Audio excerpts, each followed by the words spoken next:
Well, good morning, good afternoon, good evening, and good night to you lovely folks joining me here nice and early over at Marvel Snap Zone. Welcome back for more YouTube content. Hopefully all is well with you, much like it is with me, and hopefully it remains in the world of Marvel Snap. We are now slightly further removed from the release, and honestly, things are still going spectacularly. More players each and every day picking up Marvel Snap, getting involved, and joining their journey into the multiverse. Many of you players who joined us on release now making your way into Pool 2 of cards and starting to see how things thrive there. So we wanted to make sure today that we have a video available to take a look at in the future for upcoming players and maybe people that are heading into Pool 2 that kind of breaks down what are, in our opinion, the 5 best decks Pool 1 has to offer. Now, if you aren't familiar with the whole concept of pools, we've got an article in the description box below. You can go and check out that breaks down exactly how that works and why we call them Pool 1, Pool 2, and Pool 3. But in summary,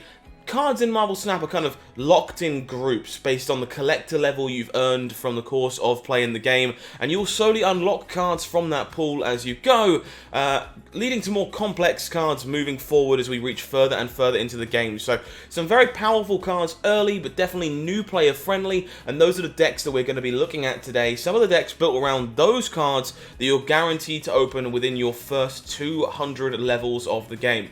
So if you are enjoying the content so far from us here over at Marvel Snap Zone, do me a favor, hit that subscription button, make sure you are following us for more in the future. We've got plenty of exciting things coming, some that I'm not allowed to talk about just yet, but also definitely some more Pool 2 content, some more strategy content as our new players make their way into that world. So I look forward to seeing you for some of that. With all that said and done, let us take a look and break down our favorite Pool 1 beginner decks for all of you. Got to give that a quick refresh. Gotta love technology having a hot moment. Starting off with a fan favorite in this case, Pool 1 on reveal. Now, this is a deck that ends up seeing a lot of play just on a regular basis, but also when particular locations like Kamar-Taj are hot locations, they really thrive there. Now, what's the name of the game here? We're abusing that on-reveal mechanic. It is one of the strongest ones when it works out, and you get some of those initial payoffs that see play for the rest of your time in Marvel Snap very early inside of Pool 1. Turn 6 Odin can trigger all kinds of chaos across many locations, the big one being White Tiger, which is going to duplicate more and more 7-power Tigers to many different locations. Once you add into this kind of final game punch, some of the earlier on-reveal effects, such as Ironheart, really good at juicing up stats across the board. Star-Lord, great way to get stats on one body. And even things like Yondu to take away your opponent's America Chavez heading into turn 6. There's a lot of raw power here, just in very unique, very powerful on-reveal abilities. And the first few turns of this game, you're going to be looking to play for points with a deck like this. It's going to last until about turn 3 or turn 4. In those turns, make sure you're spending your energy efficiently. You want to be trying to compete for various locations, playing as many cards as you can with the energy you have. There are 2 main play patterns available after that. You're going to be looking to maybe fill one location and top it off with Jessica Jones. So Jessica Jones can earn you 8 whole extra points on that location you've already filled up. The second one, going to look to get some value from Ironheart on turn 3 by playing tons of 1-cost cards early, or maybe Mr. Sinister to give you 2 bodies, meaning that on curve, Ironheart going to give you 6 stats, which is very powerful. And this kind of leads to some of these lists playing a card like Squirrel Girl as well to kind of maximize that game plan. But then once we hit turn 5, we got to assess where we're looking to compete, because we're only going to get to play 1 card a turn moving forward. Gamora into Odin, usually going to lock up a location all by itself if you can guarantee that your opponent's going to play there, as Gamora will indeed grow her power twice.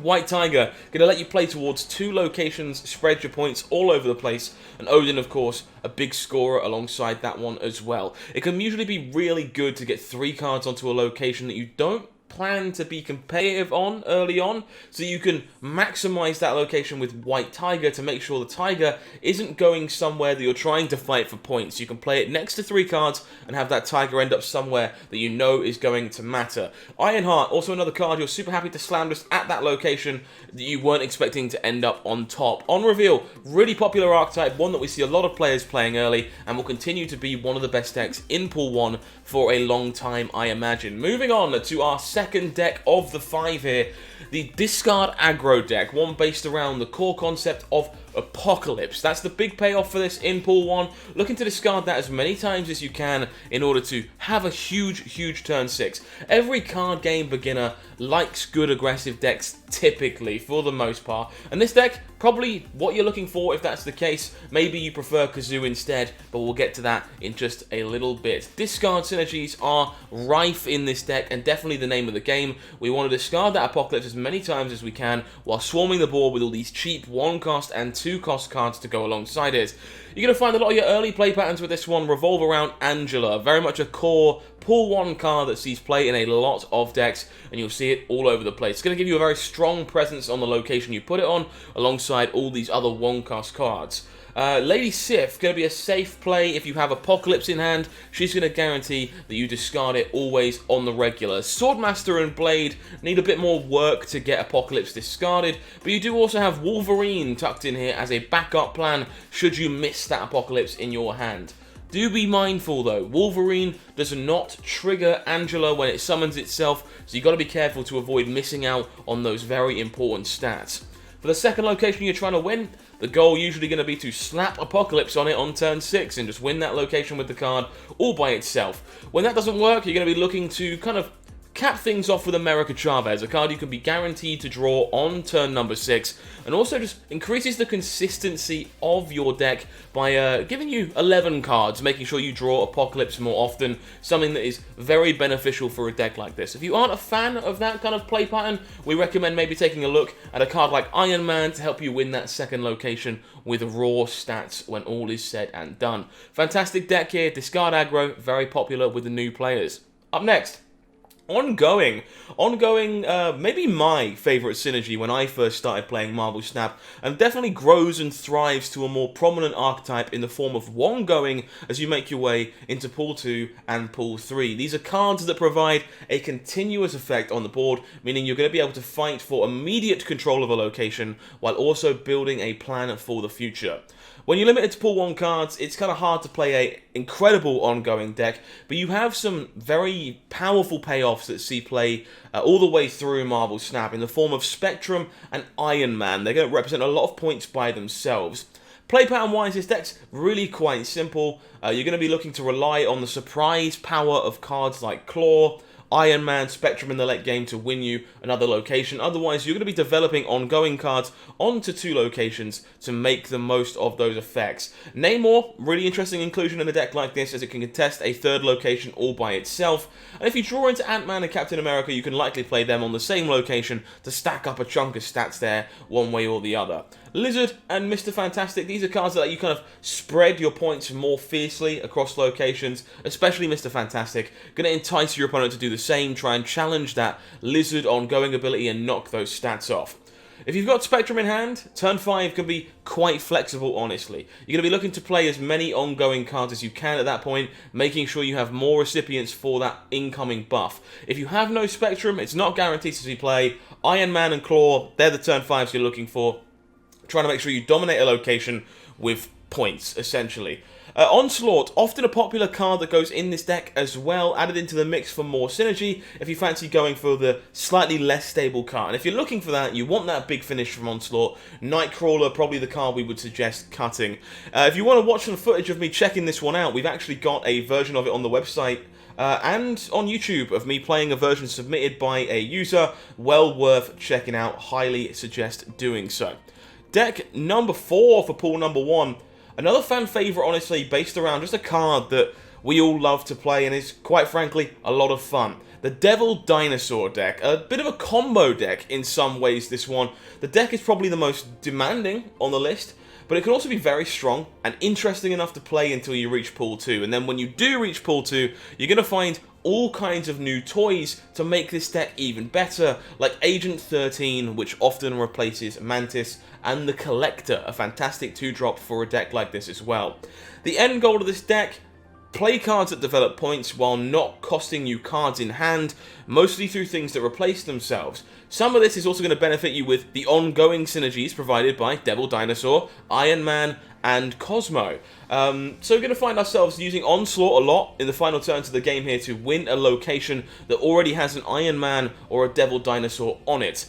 The combination of Iron Man and Devil Dinosaur together also really strong at locking down a location by itself if you want to.